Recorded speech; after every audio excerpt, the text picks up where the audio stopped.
beautiful good morning. I did make a video yesterday, but having tried for hours upon hours to load it up, I was unsuccessful, and in the end I just got too tired and I went to sleep. There's a bee, there's a bumblebee buzzing about. Let me see where she'll land. Don't know if you can see her, she's very quick. Anyway,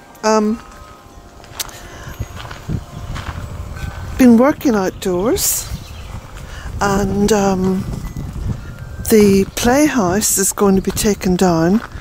There is a neighbour of mine who says he could use that as a hen house, as I used it in its later days, and he's quite skilled in woodwork and stuff, so he's going to be taking it down, dismantling it, so it's going to be given a second life somewhere where it's needed, where it's going to be very useful.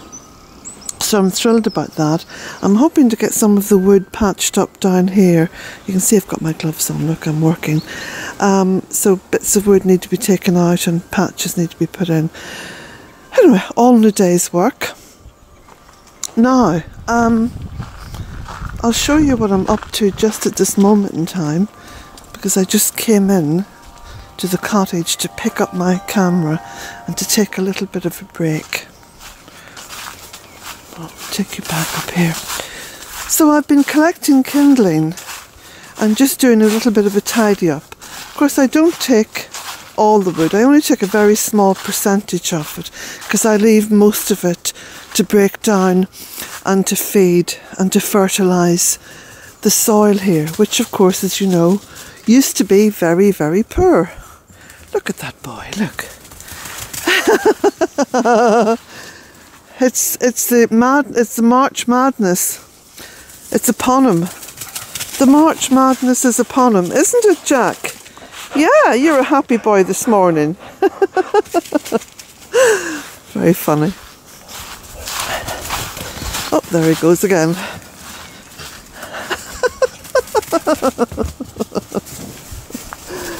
You're being a complete clown, aren't you? He says, be quiet, I'm a happy clown. So, I got a new wheelbarrow, because I've always worked with two wheelbarrows here on the holding. There's always one in use and always one ready for use. So this is my latest addition, because of course the metal wheelbarrow, which you've seen, has completely lost its usefulness because it's all rusted and broken down. And it did last me, oh gosh, must be 10 years or more. So this is my second wheelbarrow now. So I've been collecting up kindling and putting that in there. I've also been collecting up bits of evergreen that I've been cutting. This is going to go through the shredder, and this will be used as a covering in my compost toilet. I call it compost because it's not compost, it's compost. So I'm going to be taking all that down to the barn and then taking the wheelbarrow out and collecting up some of the logs. So this is the site of the old hen house. This would have been the original hen house, which was built back in 2004, 2005. And all this site would have been the hen run. Of course, it's now all planted. But here I started a compost heap last year. I think it was about the middle of summer I started this. Now you can see the wonderful breakdown. I mean, look at this beautiful stuff. Look how rich this is. Look at this. Isn't that beautiful? Absolutely gorgeous. Look.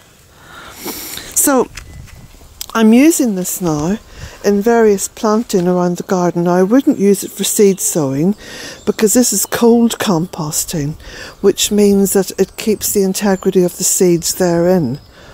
And I don't want to use it for seed sowing because it would have to compete with all the seeds coming up in here. But look at what's growing in the back of it. Can you see in there some red sorrel? You'll find lots of plants in cold compost heaps. You can see the geranium. I'll be digging these out and using them around the garden. So all I do, I don't turn it, I don't do anything to it, I just keep layering the stuff up and up and up it goes, keep chucking more stuff on, no particular order, and there you go. After a year, absolutely no effort at all, this is what you've got. The title of this video is something to do with around the permaculture smallholding, goddess permaculture as I now call it, because it takes into account all life, not just my needs, but the needs of the entire environment around me. This was a Sitka spruce. It was very useful at the time. It was planted here, and it soaked up a lot of the wet in the earth and allowed the creation of soil underneath it, because the leaves from trees would gather underneath it. It was competing, of course, with this beautiful wild cherry tree, which is a lovely height now, and of course this Tila cordata, which is a lime tree. No, it doesn't bear fruit. So that came down, left it high enough to put a little bird table on the top. So that's one of the projects I'll be doing. So I'm going to be moving all this, all these logs down to the barn and stacking them, and they're going to be useful next winter. So you always think a year ahead when you have a holding, you know. Important aspects of ditches in Ireland. Now in Ireland we call them ditches, we don't call them swales, because it's not about conducting the water through the land to keep it watered. We get lots and lots of rain, we don't have to do that, but we do need to direct the water away from the land as much as possible and make sure that when it exits your land it's clean, it's healthy water. So this is one of the ditches that was dug out in 2004, and as you can see, over the past couple of years I've been putting in lots and lots of cuttings of the box Lonicera, which is very fast growing. That keeps the integrity of the banks, you see. It stops the soil being washed down into the ditch. Very important. And the trees on the other side then help to stabilise the banks as well. Very, very important. Down here in the ground there's lots of ash. Now the ash trees, during the winter months when there's storms and high winds, a lot of the dead wood comes off the ash trees, and you're left with all this potential kindling which you can pick up and store, and it's already quite dry. So that's another beautiful harvest, and it's an ongoing harvest. Benefits of wood that you cut, if you stack them like I've done here with this willow, it provides habitat for small creatures and birds, but it also, as it biodegrades down, feeds the earth, thus feeding these trees. Now these are sycamore, I've got two lovely sycamore here, and this one here is a willow, and they benefit enormously from the dead wood rotting on the ground. And then you can see the celandines have made a home there and at the back of the pile. So it's all good. It's all about ensuring that you're continually generating life and allowing the land to regenerate, which is its natural want and need. But of course we stop that with the commercial aggressive agriculture of today, which is going to have no place in the future. Absolutely no place in the future. If we are to have a future, we have to rethink everything. Beautiful rich dark matter on the ground around plants. This is where I cleaned out part of the drain, the ditch, and stacked it up around trees, around plants, and you can see it all the way over there. Again, you're feeding the earth. you're continually feeding the earth. This is best practice permaculture, continually feeding the earth with organic materials that are not imported. Towards what is the north, but if you look at the tunnel, that's the south facing side of the tunnel. The doors open all the year round. Even with all the storms we're getting, the doors are never closed. The reason for this is that I've planted a wind barrier here, and the wind barrier filters high strength winds down to normal winds that will not ravage or break down the polytunnel. So most of the high strength winds come in from the south or the southwest. So directly behind me is the south, and directly to my left here as I'm talking is the west. So the tunnel is very well protected. Now I can also say the tunnel is now 16 years old with the same plastic on it. The plastic has never been changed. And for your information, I think it was 6mm plastic, middling price range, nothing special, but I wash it. I wash it inside and out twice a year, and it's drum tight. Videos and blogs about the polytunnel, about the construction of it, about the benefits of how it was constructed, and the placement of it. The placement of it is running from the south here to the north. That's the west. The dense planting that I've carried out over the past 16 years protects it from the wind, but also the aerodynamic shape. It's quite a low tunnel, and it's very tight. The plastic's very tight. It's well bedded in here, probably going out about 1 metre and a bit. It's bedded in quite deeply. Lots and lots of additional, earth and gravel have been stacked up in this over the years, so it's very well, secured. The tunnel itself,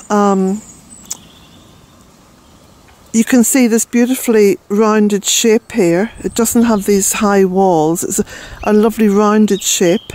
So you can imagine any wind coming in now from the west, even the worst of storms, and we've had some incredibly hard storms here in the west of Ireland, it's so filtered by the time it reaches the tunnel that it's no danger at all.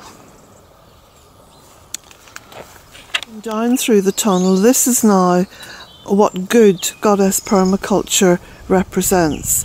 So up at this end I have a woodland setting, and that's very much about the health of the tunnel because it's on a slope. So whatever is up here in the woodland sort of in many ways feeds all those plants down there because the water is sort of filtered through this woodland. It's also a great habitat for birds. It also ensures incredible productions of grapes, and you can see this grapevine, which is now 15 years old and so productive. I just can't keep up with the amount of grapes, and as you can see from last year I left quite a lot of grapes there for the birds. There's also a bay tree, so there's food everywhere in this tunnel, and not just for me but for all the life. You've got to remember, it is the life out there that is supporting you. It's not the other way round. And if you don't encourage that life, then you have no support system. You're on your own. Well, I don't want to be on my own. I want to support Mother Earth, and in turn, she supports me. That's what Goddess Permaculture is all about. So the gardens are productive. 100% productive throughout. And some of you may be familiar with the plants that you now see in front of you, but I'll just point a few out. So Here we have blackcurrant, and there's a complete line of blackcurrant going off there behind the dogwoods, and some flowering currant in between to keep the bees happy, keep them in place. Here is the josterberry, which likes to grow quite high. I mean, massive fruit production from this. In behind carrier, in behind fuchsia and bamboo and all kinds of plants, but they're all supporting each other in a very happy and healthy way. Oh, and by the way, there is no such thing as invasive plants.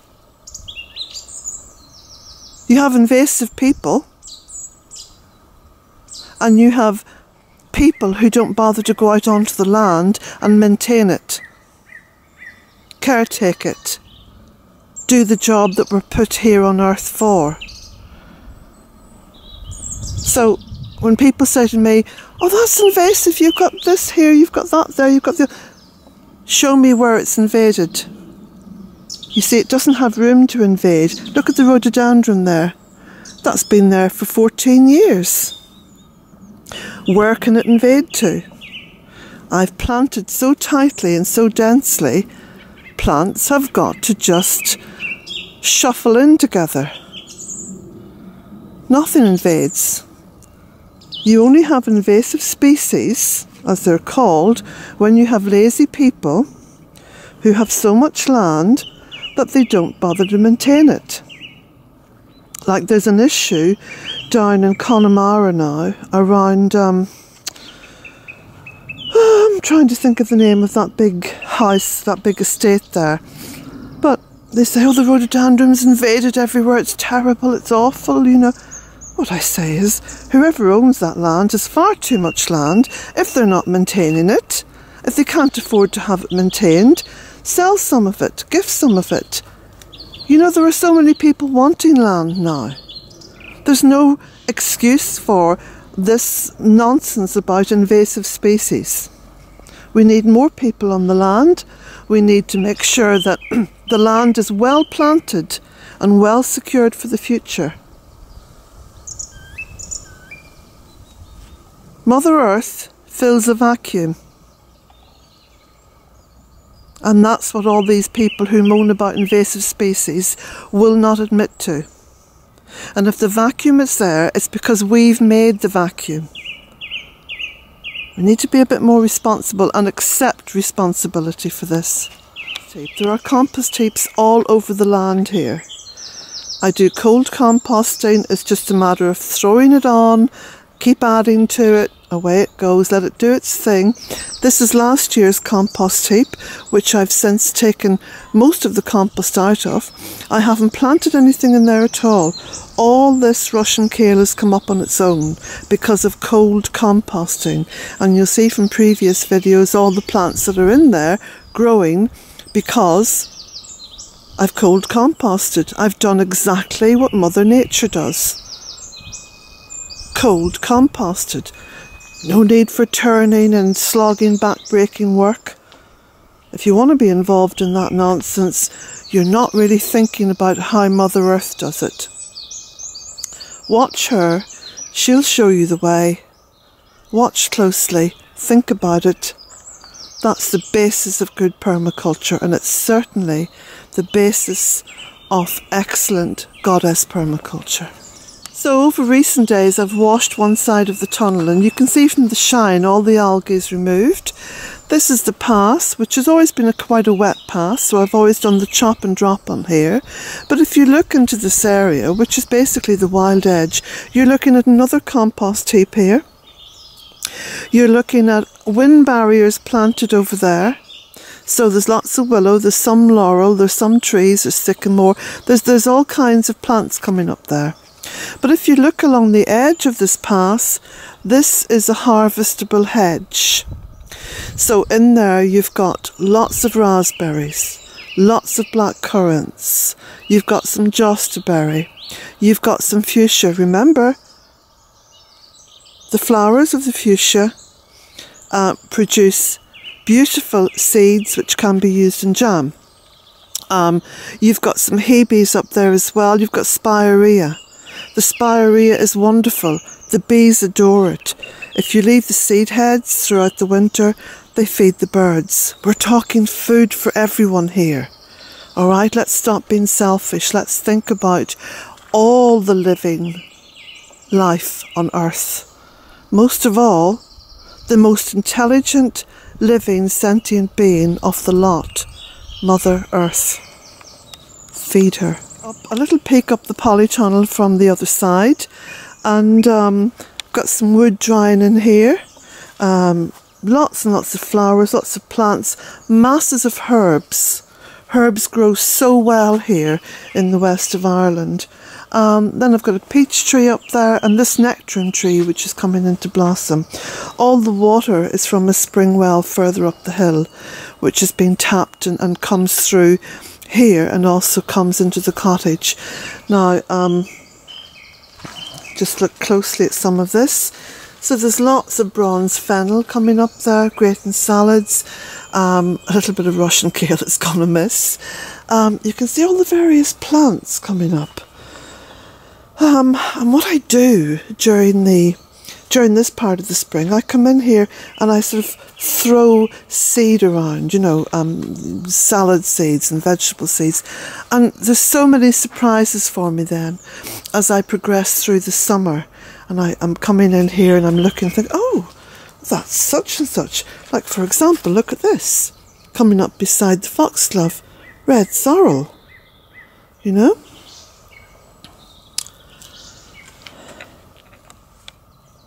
Compost bins over there, and that's all the waste. Well, it's not waste, it's gold from my compost toilet. And that's all breaking down in bins, and the bins are on a cyclical thing. So there's 13 bins over there at the moment, and just masses and masses of fertiliser, all for free, all organic, all the best. You know, it's this is just a win-win situation, isn't it? Rhubarb in tyres. I've always grown food in tyres, and I'm absolutely amazed that people are still saying, oh, but tyres leach out this and leach out that. Look, we live in a very polluted world, let me tell you. The pollution is in the air. Everything is there. You know, we can't deny it. However, we've got to look at how Mother Earth is dealing with stuff. Now, you see how she's dealt with the tyres there? Look. She's covering them with moss. Now, you know what the moss is used for, because the moss is sterile. You can take that moss and press it into a wound, and it cleans the wound, and it actually stops the wound from overbleeding. It was used during World War I on the front line, you know, for soldiers who were having amputations and goodness knows what. You know, the horrors of so-called civilization. Don't get me started on that. So yes, I use tyres, and I try to accept full responsibility for the fact that I have a car. I have a car, I get the tyres changed, I invariably bring home the tyres. Not always, but as much as I can. Fantastic use of tyres there to keep the compost heap in place, you see, around the back of it. So, no complaints here about using tyres. I use them. Okay, a final shot. This is going to be quite a long video. Could be some time of loading up. We'll give it a go anyway. Yesterday's video has just, you know, gone to the wall now. There's no point in posting something that I recorded yesterday.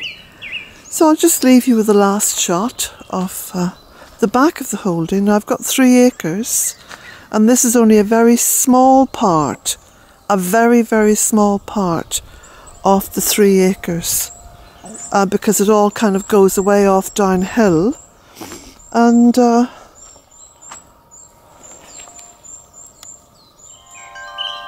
I'm just going to leave you with this final shot of this part of the 3 acres.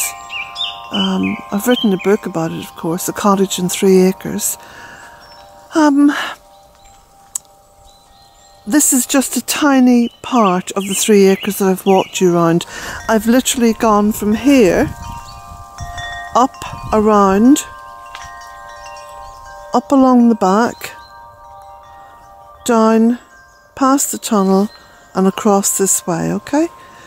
So I'm going to make more videos on the same theme, showing you what it's possible for one woman or one person to be able to achieve on her own, on their own, over the course of what, this is now year 16.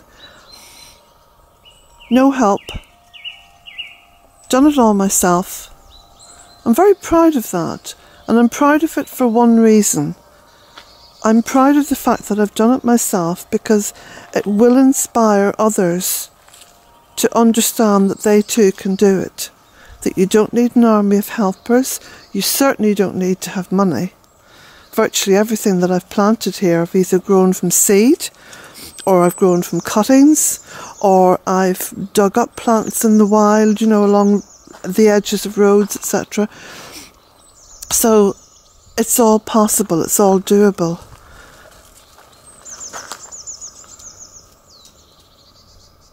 And I got my 3 acres through giving up everything in London and putting myself into hock to the bank at the age of 48.